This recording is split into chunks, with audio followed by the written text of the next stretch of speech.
This is a very short poll that will ask you if you have received funding from Foundation North in the last 2 years. Foundation North is supporting this series, and they are interested to see how many of their grantees are accessing these workshops.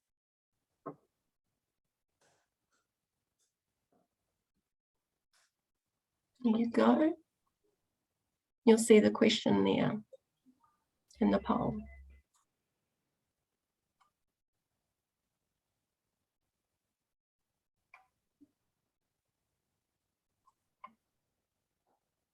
Thank you all for submitting to the poll. Today's workshop is Social Media for Social Impact and is presented by Kirsten Matthew. Kirsten is a former journalist, editor and author with more than 20 years experience working in Aotearoa and the USA. Her company, public relations agency Mabel Maguire, works with clients ranging from Toyota Global to Auckland Council to the Kindness Institute.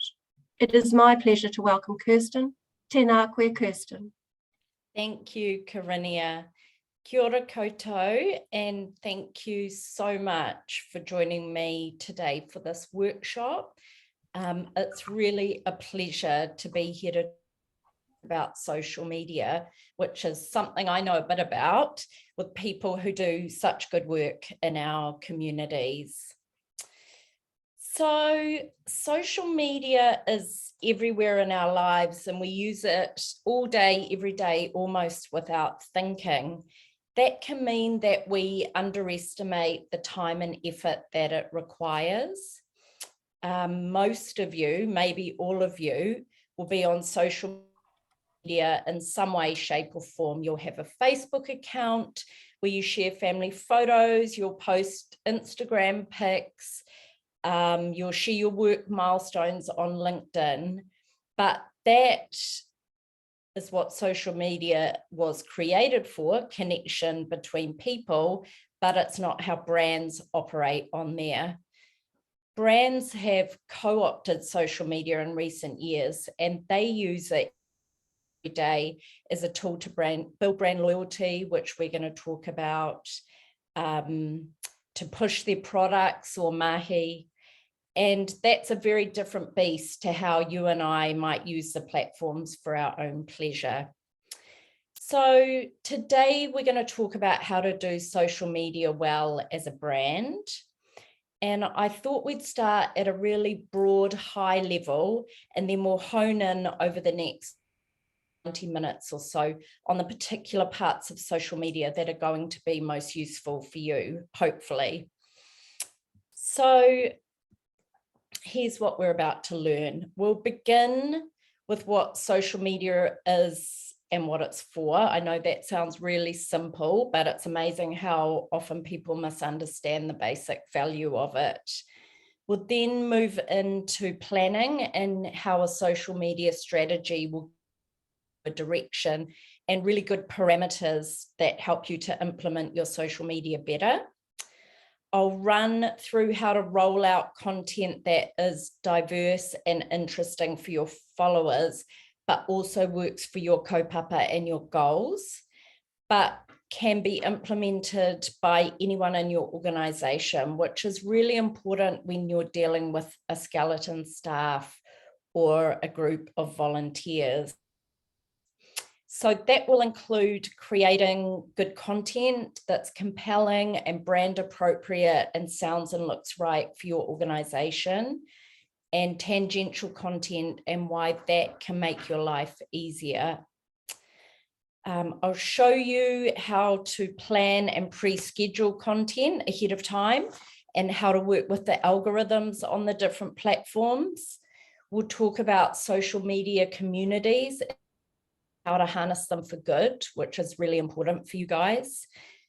Best practice when it comes to community management, including dealing with negative feedback and criticism, and also about using your supporters to influence on your behalf on social media. I'm going to talk briefly about ads on social media, why paid social media is important, but it's not for novices, And because you all work in the space of doing good in the world, we'll talk a little bit about the ethics of spending money with Facebook and other platforms. And finally, we'll chat about why understanding the analytics on the platforms is important and how you can use those to inform your content each month. So I am really keen to make this a two-way conversation. So feel free to put questions in the chat as you have them, and I'll stop at the end of each section and answer 2 or 3 questions that are relevant to the wider group. So let's get into it. Why is social media important for your organization, no matter what you do? Well, pretty much every potential client or supporter of yours is on social media every day, scrolling through their feeds, looking for something to distract and entertain them. Here are some facts, some fun facts. There were 3.9 million social media users in New Zealand as of January last year. That's 82% of our population. New Zealanders are spending on average 1.5 hours a day on social media. So they're scrolling while they're at work, while they're waiting for a bus, while they're watching Netflix and other things. 80.9% of our population, and that's just about everyone 20 plus, is on Facebook. It is by far the largest platform for New Zealanders.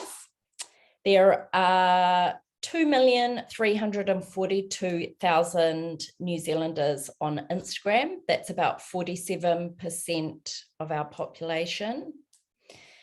TikTok has 1.3 million monthly users, and they're each spending 85 minutes a day on there. That is important because that's 15 more minutes a day people are spending on Netflix, and you can be talking to them while they're on there. And at the start of 2020, LinkedIn users in New Zealand totaled 2,140,000. And a year later, the numbers spiked to 2,300,000. So that is a massively growing platform for you to be aware of. Social media is where people go their first port of call to investigate brands, sometimes more so than Google. When they're on social media, they're relaxed and open to content in a way that they are not at other times and in other places. And that's a really important thing to remember, because if you can engage people on there, they're more open to your information than in any other space. Here's a graphic that breaks down the context of social media and why it's a must-have, not a nice-to-have. You can see that social media is part of owned media, the yellow circle there. That's the media that you own yourself, along with your website and other assets you have, printed assets, sorts of other things. And unlike public relations and other earned media, which is third-party media, it's something that you get to control the tone and the delivery of. Unlike paid media, like ads in magazines and Google ads, you don't necessarily need to pay for social media for it to work, although we'll talk about paid a bit later. So in general, with social media, you need to play a long game. You don't want to expect results overnight, and you can't expect social media to pay for itself quickly, but you can expect that one day down the line, your efforts will result in financial support, hours in kind, and all sorts of things that will help you to do more of what you do well. To achieve that, your social media needs the right strategic thinking. So rather than chucking something up when you think of it or you have time, or leaving it to a volunteer without the right guidelines, you need that social media strategy to really grow your brand awareness and start meaningful conversations and communicate your more complicated messaging in a smart way. So we're going to start with strategy. To ensure you're building a long-term relationship, which is what you want on social, you need a strategy. And this is where your organization's objectives, audiences, communication goals, and values come in. And this is how at Mabel Maguire we approach every new social media project, no matter what the organization does. That's because you need to reflect your brand in every post, caption, image that you create for social media. You need to understand your organizational goals so that every post or interaction is a tiny step towards achieving those goals. So that means understanding 4 things about your organization from the get-go. Number 1 is your audience. Who are you talking to? So let's take the Kindness Institute, who I've worked with since they began, as an example. And we'll do a bit of work around it. So TKI works with marginalised rangatahi and supports them with mindfulness and yoga so they can better withstand the stresses in their life. It's a small grassroots charity that fills the gap in some mental health services in Tamaki Makaurau. So the people that TKI is talking to are New Zealanders because they're a local organisation, they don't have a global reach, but not just Aucklanders because there is regional interest in what they do. They're about 85% female, 15% male. They're aged from 13 to 70 with an average age of about 30. And that demographic includes rangatahi, funders, potential volunteers, the media that are interested in social issues, yoga and mindfulness fans, government employees, and referrers, so social workers, teachers, principals that come to TKI with kids that need help. So we can see with that audience that they come from all sorts of socioeconomic groups and walks of life, and we need to communicate on social in a way that resonates with all of them, not just some of them. We can't be too juvenile or youth-driven in our language, as that won't resonate with the decision makers in government, but we can't be too formal because then the kids won't engage with the content. So we need to strike a balance. So once we've got our audience, we then look at the brand values because they'll inform every social media post too. So for TKI, the brand values are supportive and inclusive, grounded in Te Ao Māori and in international mindfulness practices. They're grassroots, as I mentioned, as opposed to an organisation that is nationwide. They're friendly, excited, and they always communicate with a feeling of gratitude, and they're fun. So when we add to that what we know about the audience, we know we need to prioritise content that shows that TKI is grounded in serious research and theory, but that it's also fun and friendly. So you can sort of see where we're going here with this. Business objectives are the number 3 thing to look at, and they help us to ask for the right stuff at the right time in our social media asks. So we ask ourselves questions like, is there a funding goal we want to reach in the next 12 months? Do we have a pathway and a timeline to it? That would become a recurring content theme on social media. Do you hope to have 10 more volunteers in the next 12 months? Then you know you need posts that are shareable and clear about what you need so that your existing supporters help you to source those extra people. Are you recruiting participants in your programs? That ask will be scheduled into your social media too. So we always recommend you get really specific about these business goals. Do you need a van and a driver? TKI did. They went out on social media. They asked for it a couple of times on Facebook and it worked. So then we go to the last one, your communications objectives. Does the general public need to know who you are if you're starting from scratch? Or does your audience know your brand but need to understand better what you do? If you write down a handful of hard communications goals, you can then work backwards to achieve them on social media. Maybe it's a dream to create video content for the first time, showcasing your mahi. Then work on social media to connect with a videographer who might volunteer their services.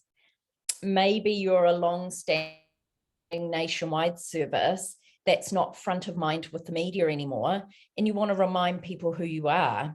So you write that down as a communications goal, and you map out how to achieve that on social. So once you've got this sort of thinking together, the next thing to think through strategically is the right platforms for your organization. I've put an article in your reading list that goes into details about the audience demographics for each platform, but in short, Facebook is great for talking to a middle-aged, female, engaged audience. It's good if you host events as part of your mahi because you can set up and promote your events on Facebook. Instagram is your art gallery. So content is king here, and that means beautiful photos and video. And if you don't have the capacity to create that content, then Instagram is probably not for you. But if you are talking to women and men who are 18 and 35, you probably want to figure out a way to be on there. LinkedIn, this is where you talk to your funders, your corporate sponsors, the volunteers that can add gold to your organization using their career experience. LinkedIn may not be right for you, or it might be too much to manage if you have other platforms, because you'll post in a different kind of way on this platform. TikTok, this is a natural space for you if you work with rangatahi and want to educate and engage a younger audience. Consistency is the key here, and posting daily is ideal, but the videos can be as short as 15 or 30 seconds.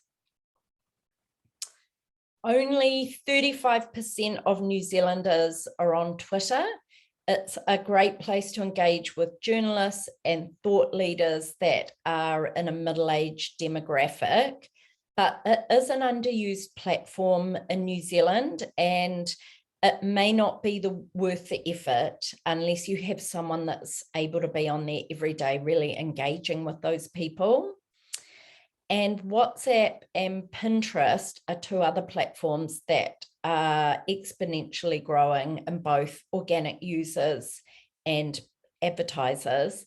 but for the purposes of this workshop, we'll leave those to the side because they're a little bit more niche.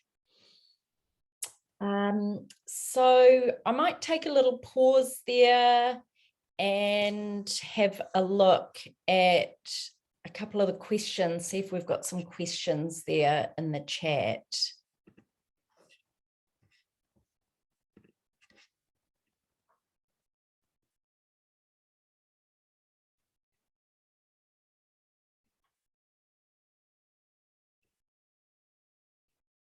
Looks like we might just have welcome messages. So let's move on. Let's move on to content. So now that you've made this mind map of what your organization is all about and which platforms might be best for your audience, you need the content to post on them. But let's just segue for a second to go through some social media housekeeping. So often we look at new clients' social media accounts and their about sections and blurbs don't actually explain what their organization does. Really, you should consider this blurb to be as important as your website homepage. This is not the place to be funny or elusive. You don't want to use your brand strapline. You really want to flesh it out. So as an example, Kiwi Harvest's strapline is feed more, waste less. It's a great strapline, but it doesn't tell you enough for an about section on Facebook or Instagram. So instead, their blurb on Facebook says, Kiwi Harvest collects excess food from supermarkets, growers, farmers markets, etc., and distributes it to community organisations feeding the food insecure and disadvantaged members of our community. That is a brilliant about blurb. It says everything you need to know. So you want to sell the sizzle in your about blurb and be clear so that someone that's searching your brand name for the first time on social media can quickly understand what you do. You want to make sure the right website URL and email address is in there so people can contact you. And you want to make sure you're the right type of organization according to the sectors the different platforms let you choose from. Right, so let's go to our organic content themes. These are the themes that you will post about regularly because they are related to what you do and because they resonate with your audience. They're typically a handful of pillars or PO that tell you what is the right sort of post for you and what isn't. They are themes that will deepen your relationship with the people who already know and love you and can recommend you to other supporters, but they'll also talk to the people who haven't heard of you yet, which is also important. Maybe the best way to show you how to develop your content themes is with another case study, this time imaginary. So let's say you are a community choir in an inner city suburb of Auckland. Because you've done that mind map that we talked about before, you know that you are popular with middle-aged urban men, 35 plus, both as members of the choir and audiences that attend your community concerts. So we know right away, right platforms for you are Facebook and Instagram. When it comes to your brand values, you take singing really seriously, but like to have fun and build community with your rehearsals and your performances. You'd like to grow your membership and anyone is welcome, but let's say not enough people know about you for you to have big numbers. So that's a business goal, right? And eventually you'd like to be asked to perform at arts festival and neighbourhood events. That's another business goal. So if you are this choir, what are your organic content themes? Number one, the history of your kaupapa, when you started, how big you've grown, your biggest gigs. These are monthly posts that share a fun fact about your history, probably via a graphic, which we'll talk a little bit about later. You'll be surprised how great you can make a post like this look and sound, and it can work on both Facebook and Instagram. Number two, organic content theme, meet the team. So this is a regular monthly or fortnightly post with an awesome photo of a team member. It's a little bit of admin work getting this kind of thing together, but if you get organized, send out a mass email to a handful of people every 6 months and ask them to answer some questions and send through a photo. That's really all you need to make it happen. And you can schedule them all ahead of time. It means that people that visit you on social media get to see the beating heart of your organization, the choir in this instance, and prospective members or volunteers hopefully feel less daunted about participating. Number three, what's happening at the organization? So for the choir, you'd share what you're practicing, if you're holding auditions, how rehearsals are run. You might grab some quick fun videos of behind the scenes, setting up for get-togethers, having cups of tea, performers getting ready for shows, outings to other gigs. All of these things can become posts if you've got someone who's good enough and motivated enough to capture photos and video. These are probably best for Instagram, but you can also do Facebook Lives and Instagram stories about what it's like to be a member of the choir, tips and tricks for new participants, that sort of thing. Your fourth content theme is good news stories, and this would work for any organization. It might be a new cohort of volunteers, some funding that's come through, solo albums out by individuals in the choir, any media coverage of the choir or its members. And then the fifth and last organic content theme is going to be what you need. These are the asks: new members, volunteers, a t-shirt printer, a caterer for events, donations to your Pledge Me. These are occasional posts, and they need to be broken up by the other posts so you're not constantly asking people for stuff, but they need to be a part of your content themes. So already we have a handful of themes that we can turn into posts to slot into our content calendar each month. More on that later. And these themes pretty much work if you're a grassroots organisation or you're a nationwide one like Rotary or Citizens Advice Bureau.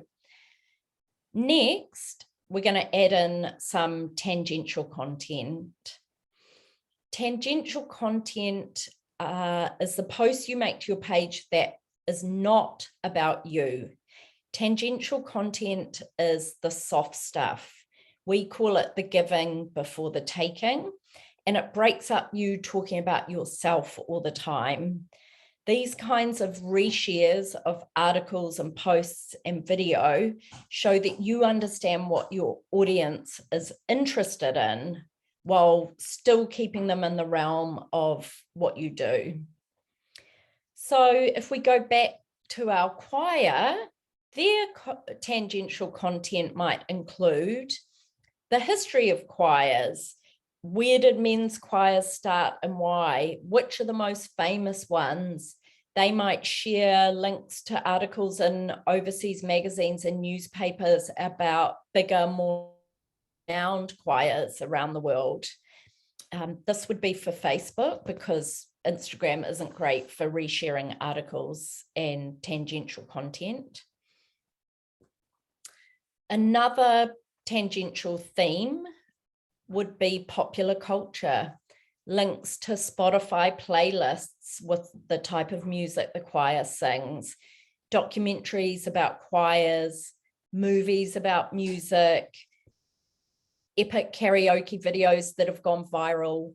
A lot of this is video that you can take from YouTube or other pages on social media.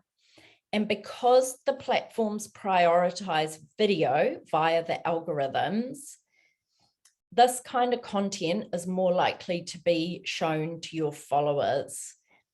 The algorithm does that because people love video. So when you can share video, it's really good practice to do so.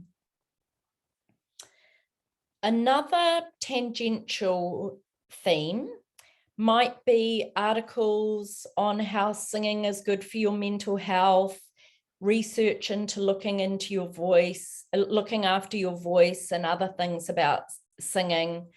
This shows that the choir is to be taken seriously because remember when we went back to their brand values, they were serious about singing. But it also helps your followers to learn a little bit about why you do what you do.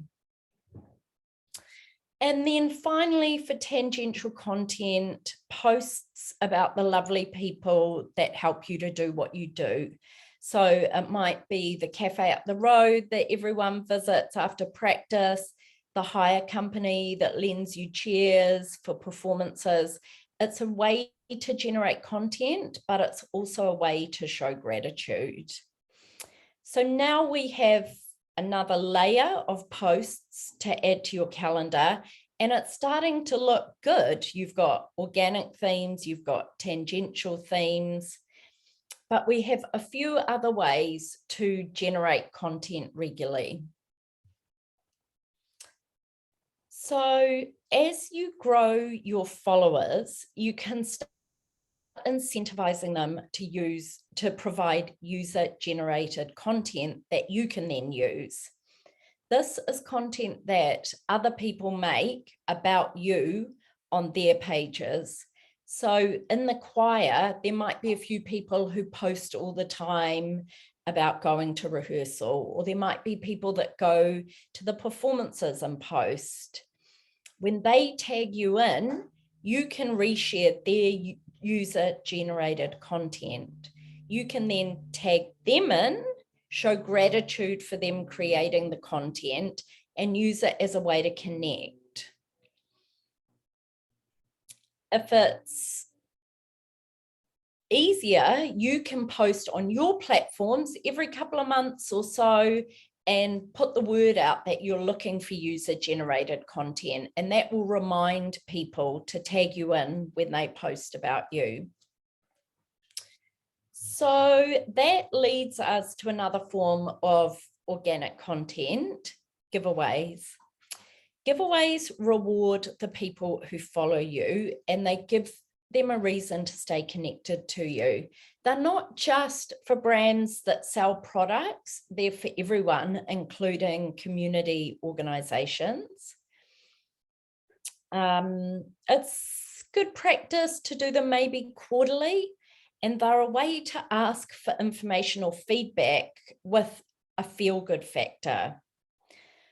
People tend to get stuck on what they're going to give away, but that's not really what it's about. It can be something that a sponsor supplies, like a coffee voucher or a box of chocolates or a book about something in the realm of what you do.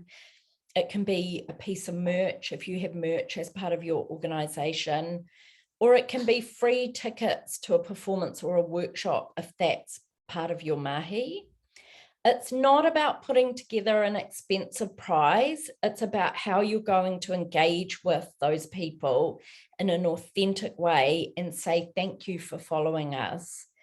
And you can plan this stuff in advance and get it into your calendar ahead of time. There are really strict rules around giveaways on social media, and brands get that wrong all the time, which is risky. But in your take-home resources, you'll find I've included an article about what you can and can't say legally. So I won't go into that here. So we know what the right kind of content should be now, but how do we make it look good if you're not a graphic designer and not a content creator? Again, we go back to the brand. So what are the colors and fonts that the brand logo and your other assets are in? That will dictate the brand colors on social media too. What are your brand values? If they're like NISA workshop in Wellington, where refugees get jobs making underwear in their workshop, the brand values are inclusive, body positive, kind, fun. They use these values to great effect on social media, as you can see on the grid on the slide. You can see that they use their own imagery from photo shoots, as well as user-generated content like the top left image. But all of it looks on brand here.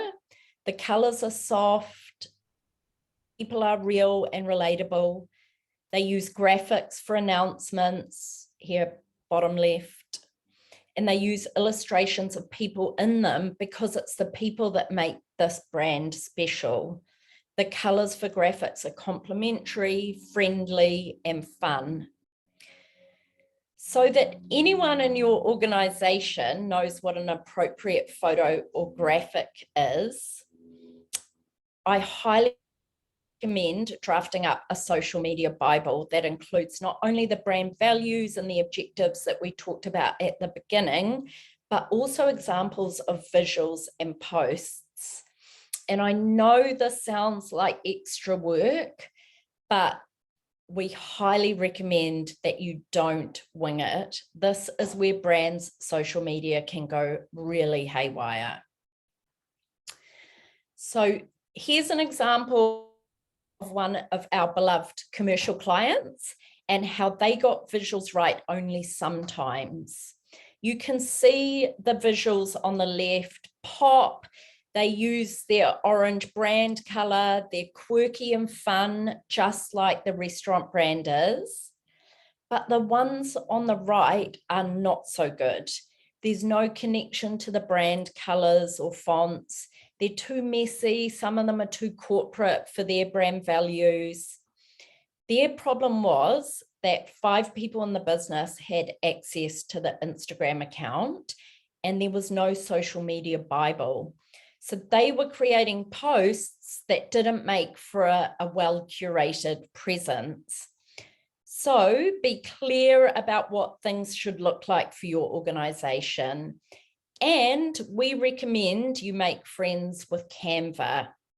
Canva is a free design platform. If you don't already know about it, it's fairly easy to use. It's intuitive.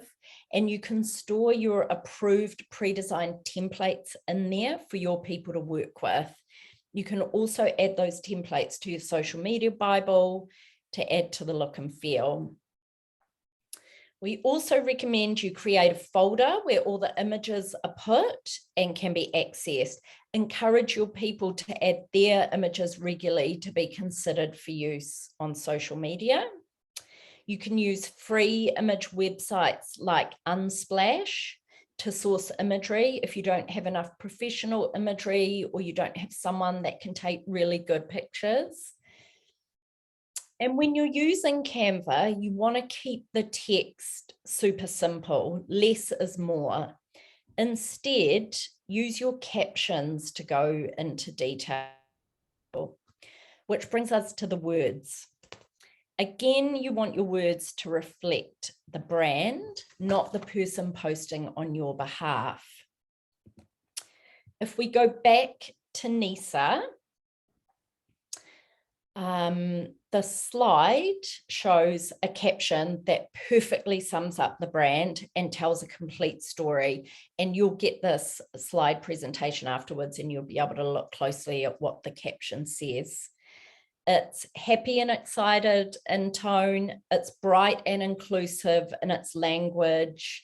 And it includes the who, what, when, where, how. It uses emojis in the text because they are speaking in this Instagram post to women who are 18 plus. But just bear in mind that not all audiences are right for emojis. So you need to think around that for your own organization. The only thing this post fails at is hashtags. So people use hashtags to search on lots of social media platforms, not Facebook, but most of the others. So you need to use hashtags on most of your posts, especially Instagram, Twitter, and LinkedIn. Google the most searched hashtags in your area of expertise or your sector and add them to your social media Bible so anyone knows what to add into your posts. So before we get to some of your questions, a note on planning. Planning and pre-scheduling content will make your life a lot easier. In your kete, there's a draft Excel calendar that you can download and repurpose for yourselves. It looks like this. You can fill in ideas for posts as you think of them according to your content themes and your tangential themes. You can get other members of the team to do so too. Often 3 or 4 people is ideal. You don't want to have 20 people in there making comments. And if you have a monthly deadline when all content needs to be drafted in there, you can then pre-approve it in that calendar each month. If you get in the habit of adding to it regularly, you'll be amazed how manageable social media can be. And you can easily then pre-schedule all of your posts in either Facebook's drafts or Creator Studio, or in a free social media scheduling platform like later.com. So a note about the algorithm, I recommend you post on social media at least 3 times a week. The algorithm works against you otherwise. It does not guarantee that it will serve your organic content, even to your followers these days, but you have a better chance of your followers seeing your content the more often you post and the more engaging your content is. Posting 5 times a week is probably hard for a small organization, but hopefully 3 times a week is doable. And if you have to, because you don't have enough time or content, you can co-publish on platforms. But ideally, you work towards having different content on different platforms eventually. Finally, the algorithm won't serve up your content immediately on the feed. So you need to think about that if you're posting about timely events. You don't want to post saying fundraising drive tomorrow, because it might take the algorithm 2 or 3 days to show someone that post, and they then won't know what day you meant. So be specific, say Saturday or Thursday instead. And if you can, post several times about big upcoming events in your business calendar, so people have time to warm up to the messaging. Okay, so that's content. Let's answer some questions.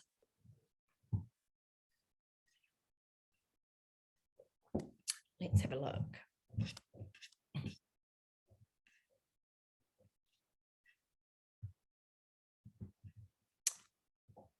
Stephanie, that's a great question. So can I elaborate on posting different content on different platforms?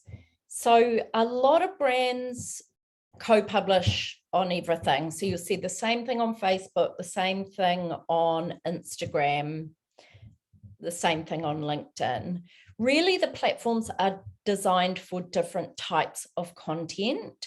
So you can post all the information across all of the different channels, mix up the text a little bit, but you do run the risk of fatiguing people that follow you on all 3 or 4 or 2 of those platforms. And generally what they'll do is they'll get sick of seeing the same stuff on the same platform and they'll opt out of 1 or 2. So as a general rule, you'd save your best photos for Instagram, post those on there. You post about the tangential content and the events and other things on Facebook, and on LinkedIn, you'd focus on a more sort of work appropriate content. But if you have to co-publish, that's just the way it is. A guideline on how much time it would take to create a month's worth of content. We can get it done in about 10 hours a month, creating content, scheduling it, getting it approved. But that's, we're a pretty well-oiled machine. So maybe if it was just for one Facebook page, you might say 10 to 15. If it's several platforms and you're doing different content, you'd maybe add in another 5 or so hours on top of that. But you're also going to need to factor in some time for community management, which is something we're going to talk about a little bit later on.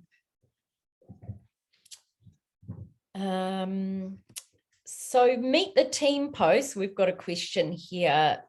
What kind of questions do you suggest asking? So when we do this for brands, we like to move away from the really expected stuff. So of course you're going to say, who are you and what do you do with this organization? And hopefully they give you a 3-sentence answer about that. But then let's say we go back to the choir. It might be, what's the song you sing in the shower? Or what's your favorite karaoke rock anthem? What do you do when you're not helping us?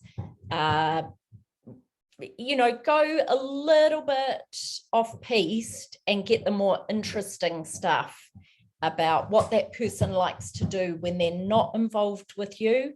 And it's always nice to say, what have you got out of being associated with what we do? Because I think that resonates with people that might want to get involved.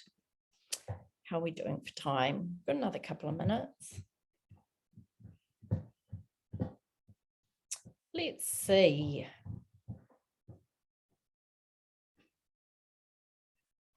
We found that our engagement drops off if we post too many times a week. There'd be a reason for that. The reason for that is probably because you're not posting the right kind of content. So if people aren't engaging with your content, it's not the right content. So we'll talk a little bit later about the analytics and how to look at each post and see what the engagement is, because you're right, Rachel, that really is the most important thing, the engagement. But I would hazard a guess that the ones that aren't doing so well, it's not to do with how many times a week you're posting, it's to do with the type of posts that they are.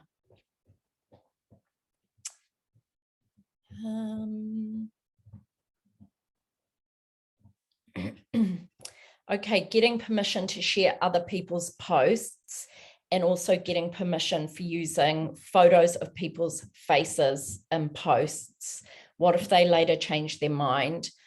Well, I guess that's about a paper trail, right? So it depends on the brand. Some brands like permission to share every single piece of user-generated content, and they like to do that in the direct messages on that platform. Really, social media is designed for sharing, and because you're not trying to make money out of this generated content, it would be very unusual for someone to say, no, I don't want you to share that lovely post about, your microfinance business.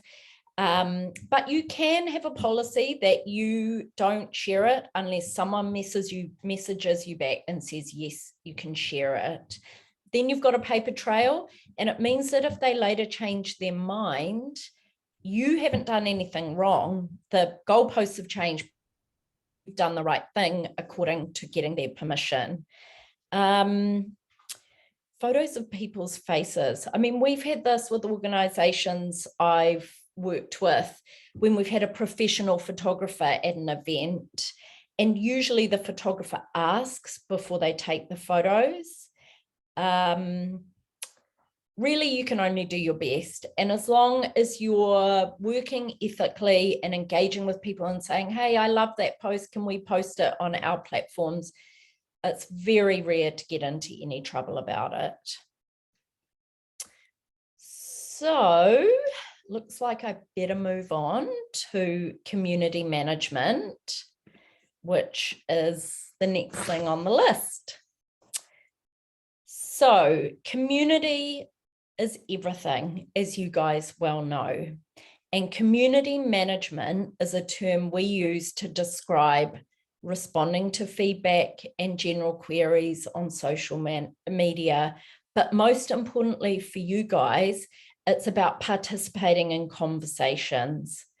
So you need to engage with your followers when they comment on your pages, and you need to make the most of those opportunities so that you build brand loyalty with your core audiences. This helps to increase organic reach, which can be long and slow at the best of times. And it's something that we recommend clients spend at least a couple of hours a week on, which is why I've put up this cartoon. It takes time. So when it comes to community management, as a rule, you should respond to every comment on your page.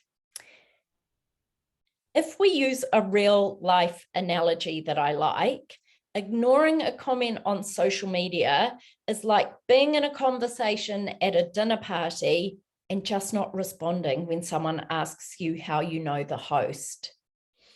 That's because in contemporary culture, social media conversation is just like in real life conversation for people, and it's rude to ignore a question or a compliment. On top of that, your organization's with community at the heart of what you do, so it's even more important in your world than it would be for a commercial brand that you respond to your followers. Not every comment requires a comment in return. If it's a question, yes, but if it's just a nice comment or a tag of somebody else, a like is perfectly acceptable and takes almost no time. But if it is a question or a significant share of information, you really do need to respond. And this is where a response bank can be a lifesaver. A response bank is a Word doc or an Excel sheet that gives team members that work on your social media a guide of how to respond to everything. It can be part of your social media Bible, and it gives clear directions on how to speak for the brand and what to say. So to create one, we usually set up an Excel. We fill it with every question that brand has ever been asked on social media, and any that we haven't been asked, but we can foresee being asked. We add in next to that in another column all the comments that have been asked and any you can foresee being asked in the future. And then we put in responses in the brand tone that have been approved by the decision maker in the organization. We add another column where we can signpost the sorts of comments that will need to be flagged up as problematic and how to handle that. And then we share that Excel with the team, anyone in the organization that works on the social media, so they have real parameters to community management. Also, as part of community management, you'll need to get beyond your own page and follow everybody that you want to follow you. This includes the media, both the shows and newspapers and magazines that you'd like to engage with, and also the journalists that work for them if they have an official page. You also want to follow influencers, other community providers in your sector, funders that already work with you, ones that don't yet work with you, and so on. And that's something you need to do regularly too, a bit like the responding to comments. Then you want to regularly comment on their posts, on their pages as the organization. So you're starting conversations on other people's pages. Tell them when you think a post is meaningful or beautiful. Ask questions if you have them, like their pictures.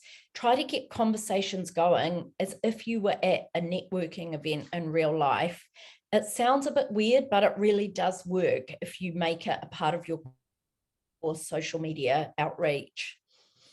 If you use Messenger, Facebook Messenger and DMs on your platforms, you have to commit to responding in a timely manner. It is not good PR for your brand if you don't get back to people on these platforms, and it won't be in keeping with your community values either.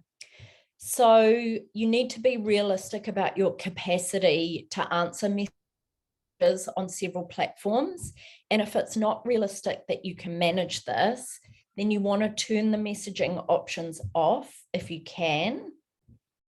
And if you can't do that, you want to put on an auto response that explains that you don't have the manpower to answer on here in a timely manner, and then direct people to email or your 0800 number or however you'd prefer to hear from people. So let's talk a little bit about crisis management on social media. This is really similar to crisis comms and PR.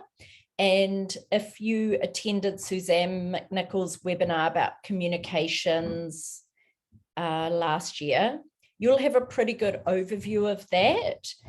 On social media, crisis comms can be a little bit more time sensitive because once a comment is posted, it's there for the world to see. And if it's something serious, like an accusation of financial malfeasance or staff inappropriateness, or it's just general abuse, it needs to be dealt with quickly. So having said that, our general mantra with crisis social media is hurry up and then wait. So it sounds like an oxymoron, but not only do what you need to do quickly, but then act in a considered way. So you need to flag up the problematic comment, post or review, and go to that response bank for the approved way to handle it. If it's really serious, you need to get the right advice. So you would hide the post. We typically recommend hiding the post so the poster doesn't see that they've been hidden rather than deleting the post. Sometimes when they know they've been deleted, it just encourages someone to keep posting. Then you escalate it to management in the organization, and you need to methodically work through the options for dealing with it before it gets out of hand or becomes something that the media picks up. If it's really worrying or it's an ongoing issue or it becomes a wider media issue, then a public relations or social media crisis expert needs to be contacted and retained. It will be worth its weight in gold. So again, if you have that response bank and a protocol around worst case scenarios on social, you'll be really well prepared to deal with these things. hopefully they never come up, but if you have these in the bank and you have brand parameters on what is an appropriate post, then you're much less likely to get into trouble because someone in your team has worded something wrongly or said something silly on your behalf, or someone outside has come in and posted something inappropriate. So, social media influencers.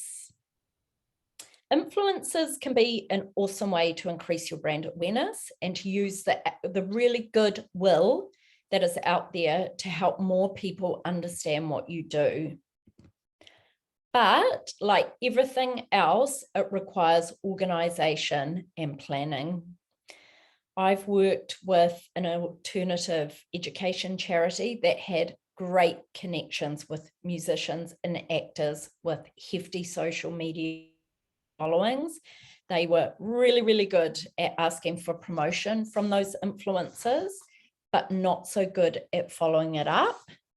And that resulted in posts being made that didn't promote the charity properly, or that never eventuated because the influencers forgot or got distracted or didn't have the right assets to do it. So by all means, identify the people that are aligned with you that could be kind enough to go out on your behalf to their audiences and say you're awesome at what you do. But think through what a collaboration might mean for you. Is there any potential for them to give you bad press? Is there anything in their past that is counter to what you do? Ask those questions. The last thing you want is to have a celebrity post about your financial advice service, and then someone comments on that post that they don't pay their bills or they have been bankrupt before. So troubleshoot those things before you work with influencers. And when you decide to proceed, be clear about the ask and then give them what they need to make it happen. So that might include how many posts do you want them to make, on what platforms? What does the caption need to say to get what you do? Do you need to supply some words for them to use in that caption? Is there a date you need them to post by for maximum impact? Supply the images you want them to post. That makes life a lot easier for them. If you have merch, send them some merch and make sure they post wearing it or using it. Follow up with them. People actually don't mind being nagged if they're really busy and it's something they genuinely want to do. So we find if you check in with them and push them along until the posts are made, it really helps to get the work done. And talk to them about a regular arrangement. Maybe they'll post every few months for you because they respect what you do, and you won't know unless you ask. So, some final community tips. If there's a performative aspect to your mahi, workshops, public talks, conferences that you host, arts-based performances, look at creating Facebook events to promote them. They're pretty easy to set up and pretty intuitive on the platform. You can put a bit of spend behind these events and boost them to people who are interested in what you do. You can put a link in the event to buy tickets so they have all they need to support you around that event. Look into Facebook Lives. They are a great way to chat about your work with your community, to answer questions from followers, to do interviews with interesting team members, but they need to be snappy and full of energy. You can create a Facebook event to promote the Facebook Lives, and you can aggregate questions of time so you have some content to use in there. Instagram Reels are another option, but you need the talent to create them and to make them short and super engaging. Same with TikTok videos. And you can use Insta stories to do polls and other things to engage your community. Ask them if you should stay open late one night a week. By doing that, it shows your followers that you're interested in what they want and need, not just what you want and need. Okay, so let's have a quick look at the chat and see if there are any questions about community or anything else.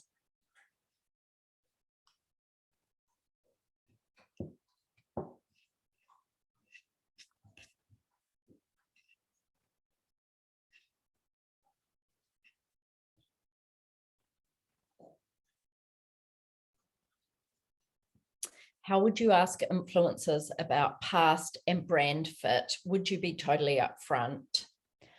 I would be totally upfront. So I think conversation is really important around this stuff. And I think when you're protecting not just yourself, but a wider organization and the important work it does, it is perfectly legitimate to say, is there anything that could negatively impact on us in this relationship with you? So, you know, I like to have those conversations in person rather than over email. It gives you an opportunity to say, oh, tell me more about that, and maybe get a little bit more of an overview of that stuff. But I think to be upfront and ask directly is always the best policy. Ella, yes, having ambassadors and influencers is risky to a charity. It is not worth the risk, and that's why you need to ask those questions up front and really look at the kind of stuff they post. Is there anything on their feeds that isn't in line with what you do? Is there anything when you Google them that comes up that isn't ideal? I think if you do the due diligence, rather than just saying yes to everyone and letting it take on a life of its own, you sort of set yourself up for success.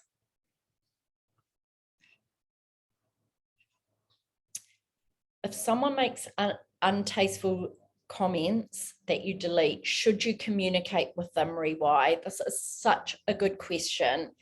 And the answer is yes and no.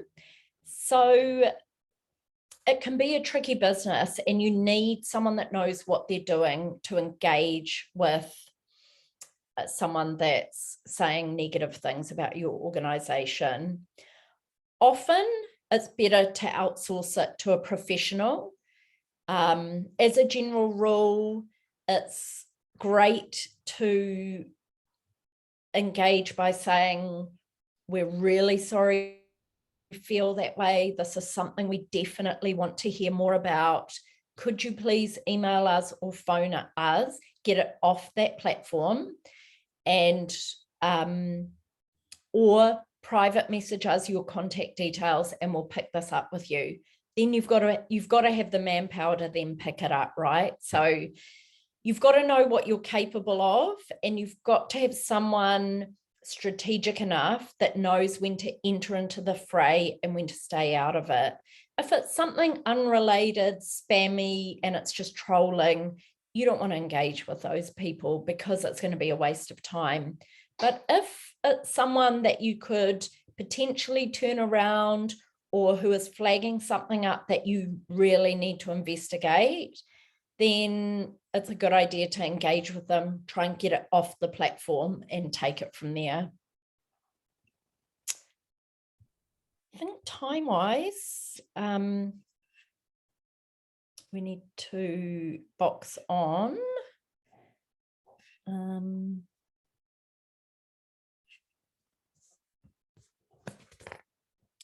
of course, you know, you can find my email. If you've got really important questions that you need answered, I'm open to helping out where I can. So we're going to talk really quickly about paid ads. Everything we've discussed so far is about organic posting rather than paid. And it's important to have a strong organic offering so that when people go to your pages, they can see what you're about. But Meta and the other platforms want you to spend money with them. That is why your posts are not seen by all of your followers anymore, as we've discussed already. So if you really want to increase your reach and awareness, you need to pay for ads. Ads give you control over who sees your posts, so you can deliver them to the right demographic. But it's very complicated, and it's really better left to the experts if you want to do it well. To implement an ad campaign properly, you need a really good budget. That's because you need to set up a business manager account and have a credit card attached to it with ad spend. You need the right creative video and imagery that is optimized for social media, that's created by a professional. You need to be able to spend at least $300 a month on ad spend to really get cut through. You need professional copywriting for the captions. You need a targeting professional who can create custom audiences to serve your ads up to. And you need someone who can track performance daily to use the really valuable AI learnings that social media provides to optimize the campaigns. You can dabble with boosting organic posts and boosting Facebook events, and you can spend little bits here and there and see how it works for you. But it takes work to get on top of the complexities of business managers on each platform. And you need to look at the ethics of spending money with Meta. This is a profound issue. Watch The Social Dilemma on Netflix or subscribe to the Centre for Humane Technology's regular newsletters, and you quickly understand that it's not the most ethical space. Lots of you work with marginalised communities or young people who experience the ill effects of too much time on social media. That's an issue. There's the issue of the algorithms targeting people with information that entrenches extreme political views and promotes hate speech. And there's the issue of Facebook taking ad spend from absolutely anyone and not taking responsibility for what is shared by them. Finally, there's the issue of data mining platforms and what they're doing with that information. TikTok's had issues with information going to the Chinese government. So I can't tell you the right thing to do for your organization, but I recommend you visit the Centre for Humane Technology online. It's in the reading list that you'll get, and you can download their toolkits about working with people and all sorts of information. And you can figure out for yourself if you want to spend money on social media platforms. So on to analytics. If you're like me, the numbers behind what you do are the least interesting part of running or working in an organization, but they're really important in social media, and you can learn to love them. They can tell you who you're talking to and how it's landing. They'll tell you all you need to know about your audiences, how your content is resonating with them, who's looking at what, when's the best time to post. So get in the habit of looking at the analytics on social media every month and make sure things are tracking upwards. Here you can just see how those analytics present on the different platforms. How do you do that? You go to the left-hand navigation on your business Facebook page, and you can click on Insights, and there you can search so many things in so many ways. You can see data for 1 week, 1 month, 1 quarter even. On Instagram, you have a similar functionality. You can see in the middle of the slide here, Insights. It's in a right-hand drop down. On Twitter, you'll find the analytics on a left-hand side navigation. You'll be able to see profile visits, mentions, and followers. On a LinkedIn business page, you'll find the analytics at the top of the page. You can do a deep dive on your visitor demographics, including what they do for a job, what industry they're in, where they live. This is all really valuable information, especially when it comes to needing to ask for something. When you're looking at your analytics, don't get obsessed with followers. Followers and page likes do not equal funding, engagement, volunteers. It's nice to see your followers tracking up each month, but don't measure your success on how many followers you have, because really they're what we call a vanity analytic. It's engagements that you want to see increasing each month. So start measuring your success by likes, comments, and shares. That will show you if people like what you're doing and feel good about your brand. Drill down further to the post level. See what posts are most popular with your followers so you know what to post more of. Analyze the popular posts. Is it the image? Is it the text? Is it the incentive that you put in there to engage? Look at what your followers are engaging with and do more of it. We can pretty much guarantee that it will be the authentic, beautiful stuff with people in it, but use the analytics to see for sure. If it helps you, export the data and create a report every month on how the content is doing. Every platform gives the option to export in an Excel, and that can be a way to sort of formalize your analytics at the end of each month. Okay, so we've got some time for some final questions. Let me have a look in the chat and see if there's anything in there.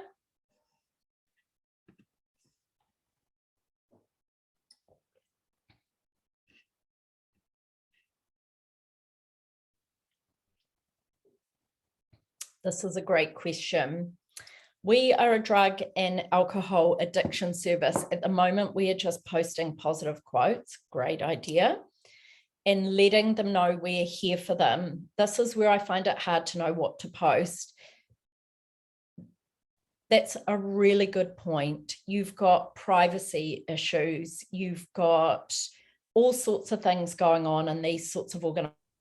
That means that you cannot post the people that attend your services, but you can talk around what the service includes, what a experience typically might be like.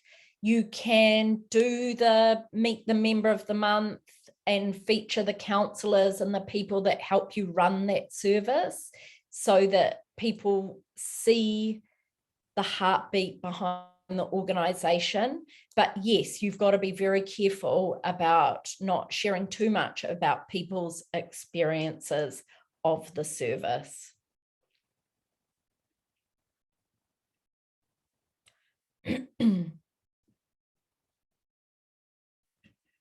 Ads versus boosted posts.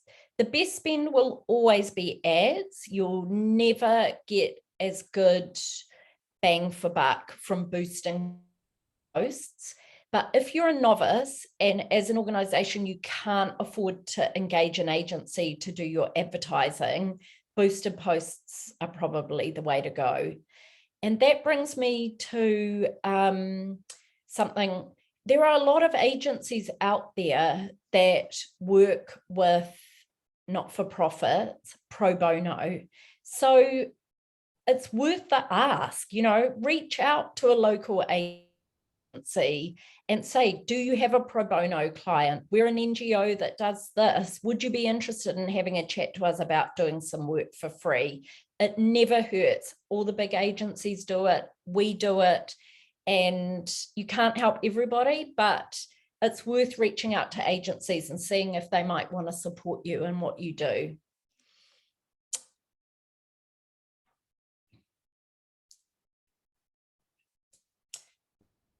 As the sole person for social media on my team on 15 hours a week, also running databases, mail outs and websites, what percentage of my working week would you suggest be dedicated to socials? This is going to resonate with a lot of you. Social media and marketing in general is typically really under-resourced in community organizations, and it's a hard one.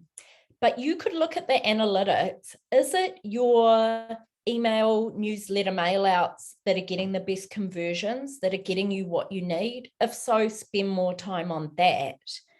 Can you get an intern from one of the communications degrees to come in and help you and take care of the membership database, which isn't public facing and risky, but would massively help free up some time for you?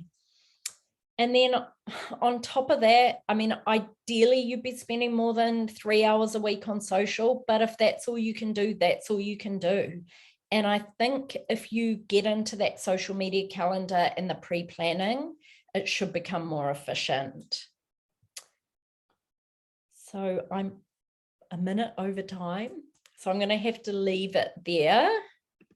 And that feels like a good place to finish. I hope that it has been really helpful and not too overwhelming for you. Thank you so much for listening and contributing to the conversation with your questions. As I said, if you have questions that you didn't feel were answered today, you can always get in touch and I will try to help. But for now, I'll hand back to Karinia and say thank you so much. Kia ora, Kirsten. Thank you, Kirsten. There was a lot of content shared this morning, and I'm sure that all of us were able to pick up quite a few gems that we can utilise within our organisations. There were a lot of questions coming through the chat today, and as Chloe mentioned, we will do our best to respond to all the questions and share the responses with you all in the next few days. Finally, thank you all of you for joining us this morning. Please take the time before you leave to complete the survey link that will help us continue to develop future program delivery. I will now close our webinar with our karakia whakamutanga. Nō reira, kia whakairia te tapu, kia waia te ai te ara, kia turiki whakatahai, kia turiki whakatahai, haumi e, hui e, tai ki e. Kia ora.